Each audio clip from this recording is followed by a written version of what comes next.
సినిమాల పైరసీ కేసులో చెంచల్గూడ జైల్లో రిమాండ్ ఖైదీగా ఉన్న ఐబొమ్మ రవికి నిరాశ ఎదురైంది. 3 కేసుల్లో 3 రోజుల కస్టడీకి నాంపల్లి కోర్టు అనుమతినిచ్చింది. దీంతో రేపటి నుంచి రవిని సైబర్ క్రైమ్ పోలీసులు విచారణ చేయనున్నారు.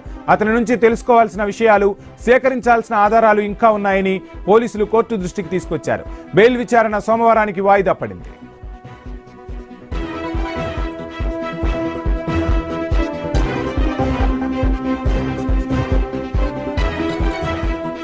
సినిమాల పైరసీ కేసులో చెంచల్గూడ జైల్లో రిమాండ్ ఖైదీగా ఉన్న ఐబొమ్మ రవికి నిరాశ ఎదురైంది. 3 కేసుల్లో 3 రోజుల కస్టడీకి నాంపల్లి కోర్టు అనుమతినిచ్చింది.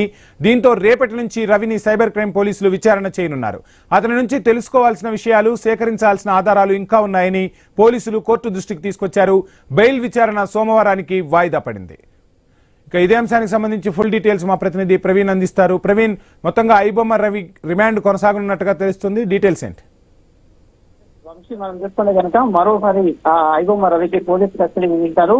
పైరసీ కేసులో పట్టబడినటువంటి రిమాండ్ ఖైదీగా చెంచల్గూడలో ఉన్నటువంటి ఐబొమ్మ రవిని మరోసారి పోలీసు కస్టడీకి అనుమతిస్తూ నాంపల్లి కోర్టు ఆదేశాలు జారీ చేసింది. ఇప్పటికే రవిని కోర్టు అనుమతితో 2 సార్లు కస్టడీలోకి తీసుకున్నారు పోలీసులు. మొత్తం 8 రోజుల పాటు విచారించారు.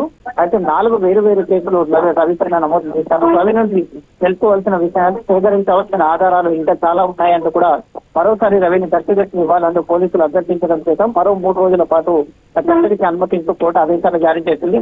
ఈ 3 రోజులు కలిస్తే మొత్తం 11 రోజులు విచారించినట్టుగా ఉంటుంది. అయితే మరోవైపు రవి బెయిల్ పిటిషన్ పైన కూడా విచారణ కొనసాగుతుంది. కస్టడీ ఇచ్చిన నేపథ్యంలో బెయిల్ విచారణ వచ్చే సోమవారానికి వాయిదా వేసింది.